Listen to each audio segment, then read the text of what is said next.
Assalamualaikum warahmatullahi wabarakatuh. Perkenalkan, saya Adinda dari tingkat 3 kelas B Prodi S1 Keperawatan Universitas Bakti Kencana Bandung. Saya di sini akan melakukan pengkajian spiritual pada pasien HIV/AIDS. Baik, yang pertama yaitu fase prainteraksi. Kita verifikasi catatan keperawatan. Baik, jika sudah, kemudian kita jaga lingkungan dan setelah itu kita lakukan cuci tangan 6 langkah.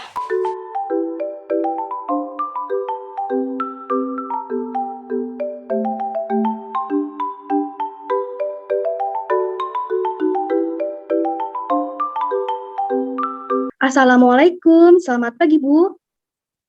Waalaikumsalam, pagi Sus. Perkenalkan Bu, saya Perawat Adinda. Saya yang di sini bertugas dari jam 8 pagi sampai jam 2 siang nanti Bu. Sesuai prosedur keselamatan di rumah sakit ini, Ibu boleh sebutkan nama dan tanggal lahir Ibu sambil saya cocokkan sama gelangnya ya Bu. Baik Sus, nama saya Agnisa, lahir tanggal 9 Desember 1986. Baik Ibu, sudah sesuai ya. Bagaimana Bu perasaan Ibu hari ini?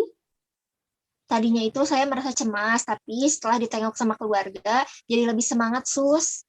Alhamdulillah, kalau Ibu lebih semangat ya. Baik Ibu, saya di sini akan melakukan pengkajian spiritual kepada Ibu. Nah, tujuannya itu untuk menggali Ibu apakah Ibu mempunyai masalah atau kekhawatiran mengenai spiritual atau kegiatan keagamaan Ibu. Nah, Bu, untuk prosedurnya itu saya akan menanyakan beberapa pertanyaan kepada Ibu. Jadi, nanti Ibu tinggal jawab ya pertanyaan yang saya tanyakan ya, Bu. Nah, untuk waktunya itu kurang lebih 5-10 menit. Dan tempatnya di sini. Bagaimana? Apakah Ibu bersedia? Bersedia Sus. Baik, jika Ibu bersedia, bagaimana? Apakah ada yang mau ditanyakan terlebih dahulu, Bu? Cukup Sus. Baik, Bu. Kalau begitu, kita mulai saja ya, Bu. Kalau boleh saya tahu, agama yang dianut Ibu itu apa ya? Saya agama Islam Sus. Baik, Bu. Bagaimana Ibu menanggapi kondisi saat ini? Saya anggap sakit ini cobaan dari Allah, mudah-mudahan ini juga menjadi penggugur dosa-dosa saya Sus. Baik, Ibu. Jadi, Ibu menganggap sakit ini cobaan dari Allah dan juga sebagai penggugur dosa-dosa ya, Bu? Baik, pertanyaan selanjutnya, apakah agama Ibu itu penting bagi Ibu? Penting Sus, karena agama itu adalah pedoman saya. Sekarang saya lagi sakit, saya yakin kalau misalnya Allah itu bakal nyembuhin saya. Terus semenjak saya sakit juga, saya jadi rajin buat melakukan sholat 5 waktu. Alhamdulillah ya Bu, Ibu memiliki pandangan positif terhadap agama serta penyakit yang Ibu alami saat ini ya. Nah Bu, selanjutnya apakah Ibu terlibat dalam aktivitas kegiatan keagamaan di masyarakat? Seperti pengajian gitu Bu. Saya biasanya sebelum sakit suka ikut pengajian, tapi semenjak saya mengalami sakit ini, saya nggak pernah ikut lagi Sus. Oh begitu Bu. Baik Ibu, selanjutnya apakah Ibu suka melakukan kegiatan keagamaan lainnya? Selain ibadah sholat wajib? Biasanya saya juga suka sholat tahajud sama tadarus Sus. Oh, begitu. Baik, Ibu. Pertanyaan selanjutnya, apakah Ibu membutuhkan kami sebagai perawat di sini untuk memenuhi kegiatan spiritual atau bahkan Ibu selama di sini mengalami perubahan kegiatan keagamaan? Nah, apakah Ibu membutuhkan kami untuk membantu Ibu? Iya Sus, soalnya semenjak sakit ini saya jadi suka lemas kalau bolak-balik ke kamar mandi buat ngambil air wudhu gitu. Terus saya juga kalau sholat gak kuat berdiri, kadang saya duduk dan berbaring. Tapi saya merasa nggak yakin aja Sus. Begitu, baik Ibu. Biar saya jelaskan sedikit ya Bu mengenai keraguan Ibu tadi. Nah, untuk wudhunya itu, jika Ibu tidak kuat ke kamar mandi, Ibu bisa melakukan tayamum. Dan untuk sholatnya itu, Ibu bisa sholat dengan posisi duduk atau berbaring. Ya Bu ya, insya Allah sholat Ibu itu akan tetap diterima oleh Allah. Yang penting niat. Yang penting Ibu sudah berusaha ya Bu, tetap sholat. Diterima atau tidaknya itu kita serahkan kepada Allah ya Bu. Baik Sus. Apakah Ibu membutuhkan rohaniawan untuk didatangkan ke sini seperti Ustadz?